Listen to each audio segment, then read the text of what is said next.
सुप्रभात छात्राओं। आज कक्षा 11 की वर्चुअल क्लास में जो टॉपिक हम पढ़ने वाले हैं वो है आपका अभिकेंद्र बल, मतलब सेंट्रीपिटल एक्सेलरेशन। ठीक है, तो इस चित्र में अगर आप देखें तो m मात्रा का एक कण O केंद्र तथा त्रिज्या r के वृत्तीय पथ पर क्षैतिज तल में नियत चाल v से चल रहा है। ठीक है, यहाँ पर क्षैतिज तल में नियत चाल v से चल रहा है। चूँकि गति की दिशा वृत्तीय पथ पर खींची गई स्पर्श रेखा की दिशा में होगी जो हर क्षण बदल रहा है, अर्थात वस्तु के वेग में हर क्षण परिवर्तन हो रहा है। यह तभी संभव है जब कण में त्वरण हो, जिसे उत्पन्न करने के लिए वस्तु पर बल आरोपित करें। ये तभी हो सकता है जब हम बल आरोपित करें। ये क्या कहना चाह रहा है कि वस्तु के वेग में हर क्षण परिवर्तन हो रहा है, क्योंकि दिशा हर वक्त परिवर्तित हो रहा है।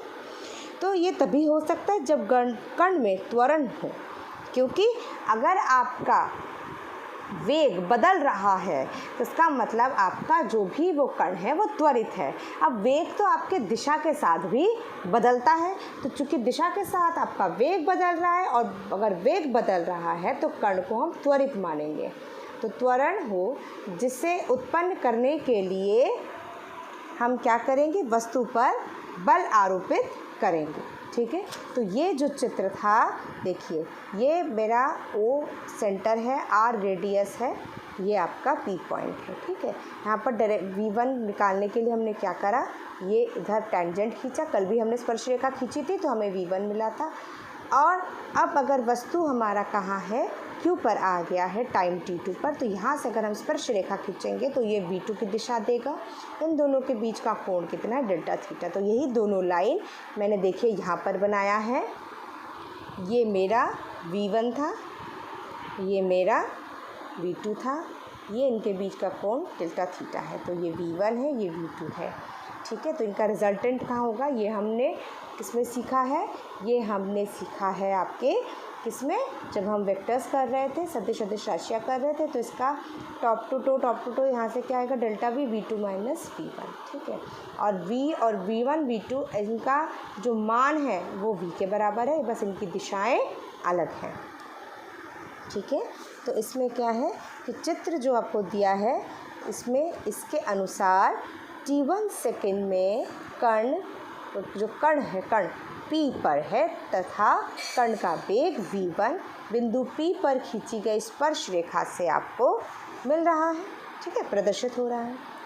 T2 सेकेंड में कण कहाँ चला आया है, Q पॉइंट पर चला आया है। तो यहाँ पर अगर हम एक स्पर्श रेखा खींचेंगे तो आपको V2 की दिशा प्रदर्शित होगी।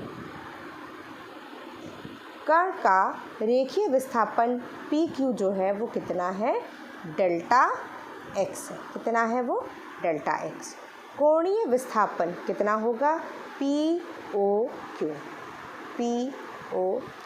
ये कितना है, डेल्टा थीटा। और डेल्टा t कितना है, डेल्टा 2 माइनस डेल्टा 1। सेकेंड के समांतराल में कण का वेग है वो परिवर्तन हो रहा है। तो V2 माइनस V1 क्या होगा, डेल्टा V होगा आपका।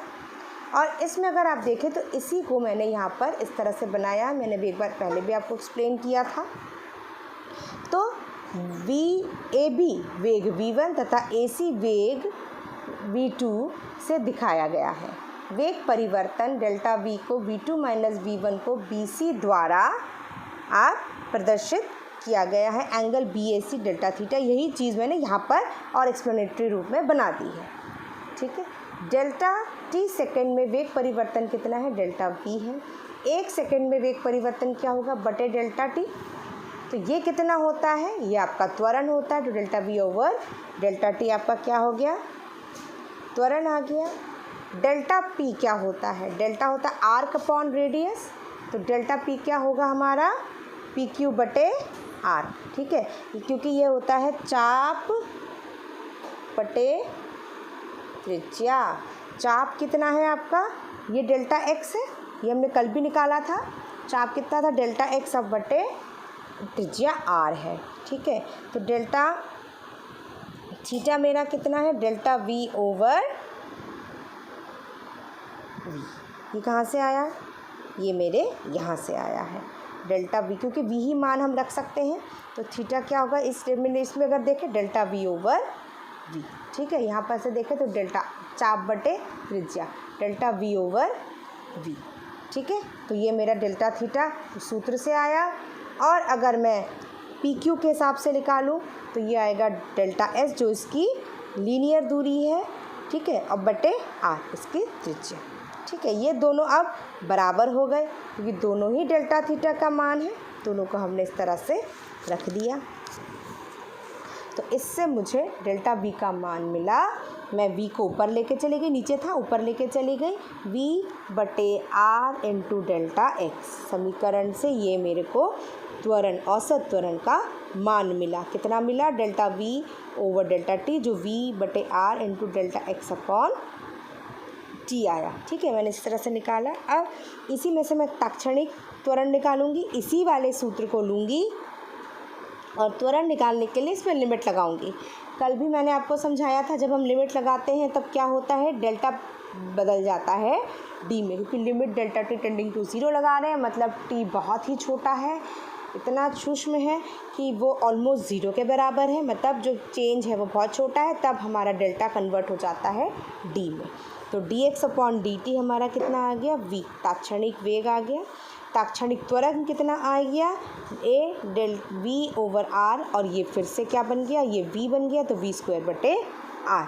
तो इस तरह से हमारा जो है ताक्षणिक वेग और ताक्षणिक उसका जो है आपका वेग का और त्वरण का सूत्र आ गया।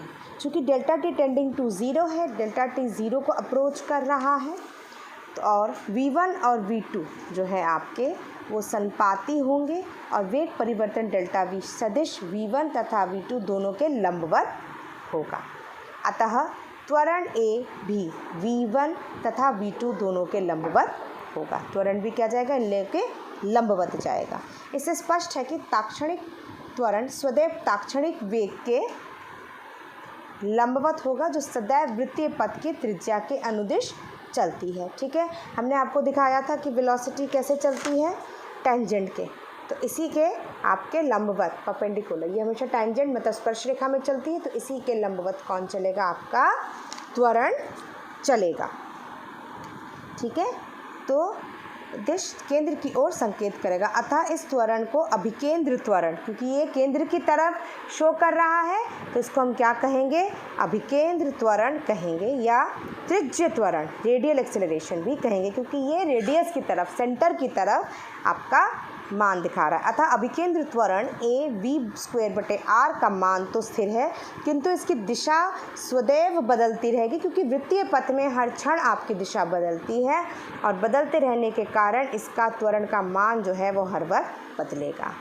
इसी से हमें मिलेगा अभिकेंद्र बल। त्वरण मिल गया तो बल बहुत ही आसान है, क्योंकि पता है बल होता है द्रव्यमान गुणे त्वरण, तो उसी का हम इस्तेमाल करेंगे। अभिकेंद्र बल की दिशा में वस्तु पर अभिकेंद्र बल F होगा m इंटू ए, ठीक है। तो इसमें वैल्यू डाल दीजिए एम वी स्क्वायर बटे आर, कार्य करेगा। अभिकेंद्र बल भी सदैव वृत्तीय पथ के केंद्र की ओर कार्य करेगा।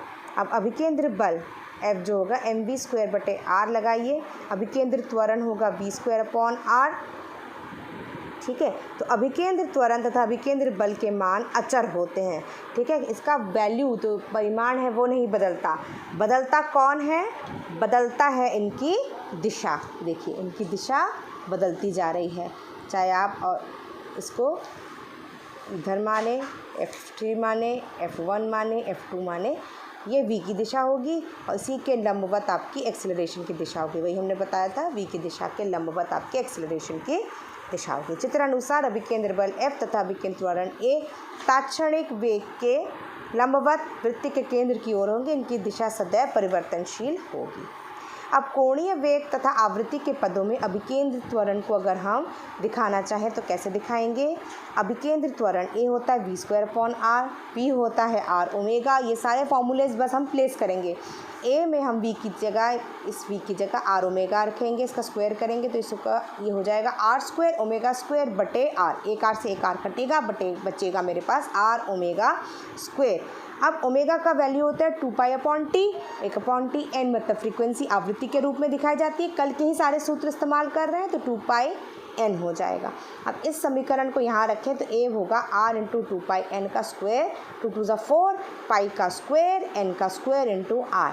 ठीक है, अब अभिकेंद्र बल का सूत्र क्या होता है, F बराबर mv²/r, v होता है r ओमेगा, इसमें वैल्यू डालिए, ये आपको फिर से वही मिलेगा mr ओमेगा स्क्वायर, ओमेगा की जगह 2πn डालिए, इसका स्क्वायर करेंगे तो ये जगह 4π² n² m इंटू r। ये अभिकेंद्र बल आपका आ गया है किसके पदों में, आपके आवृत्ति के पदों में और आपके त्रिज्या के पदों में।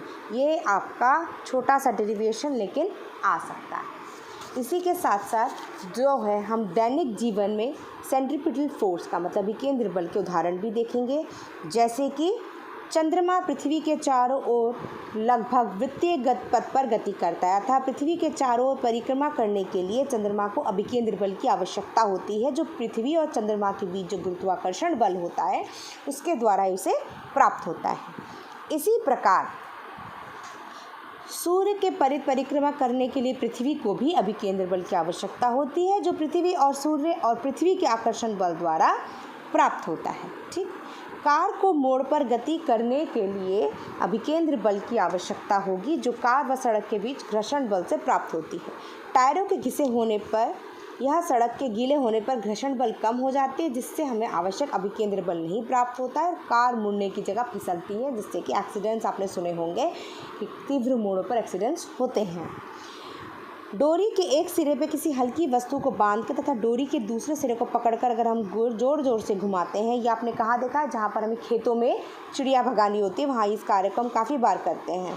तो वृत्ताकार पथ में चारों ओर घुमाने के लिए भी केंद्र बल की आवश्यकता होती है, जिसके लिए डोरी के तार को लगातार वृत्तीय पथ के केंद्र की ओर खींचना पड़ता है। तो आपने देखा होगा कि इसको किस तरह से चिड़िया भगाने के लिए हम घुमाते हैं, जिससे डोरी में तनाव उत्पन्न होता है। डोरी का तनाव वस्तु को वृत्ताकार पथ पर घूमने के लिए आवश्यक अभिकेंद्र बल भी प्रदान करता है, और यदि अचानक टूट जाए तो अभिकेंद्र बल समाप्त हो जाता है तथा जड़त्व के कारण वस्तु वृत्ताकार पथ के स्पर्शवत, आपने देखा होगा अगर हम ऐसे करके घुमा रहे हैं तो वो अगर छोड़ दिया हमने, रस्सी टूट गई, तो ऐसे करके मतलब स्पर्श रेखा, जो गोले का स्पर्श रेखा है उसके तरफ आपका जो है वो छोटा सा जो भी आपने लगा रखा है, मान लीजिए पत्थर का टुकड़ा है, कुछ भी है, वो उसी दिशा में जाता है और आगे जो भी है वहाँ जाके अगर चिड़िया वगैरह बैठी तो उनको वहाँ से हटा देता है। तो इस तरह से ये काम होता है। परमाणु में इलेक्ट्रॉन नाभिक के चारों ओर परिक्रमा करते हैं, जिसके लिए आवश्यक अभिकेंद्र बल भी धनावेशित नाभिक तथा ऋणावेशित इलेक्ट्रॉन के बीच आकर्षण बल से ही हमको प्राप्त होता है। आज हमने अभिकेंद्र बल के बारे में जाना और दैनिक जीवन में अभिकेंद्र बल किस तरह से कार्य करता है इसके विषय में जाना। आज के लेक्चर में इतना ही। अगर आपको इससे कोई भी प्रॉब्लम है तो आप मुझे ग्रुप में या कॉल करके पूछ सकते हैं। और आज के लेक्चर में हम यही इसी का इंग्लिश वर्जन हम दूसरे लेक्चर में देंगे। धन्यवाद।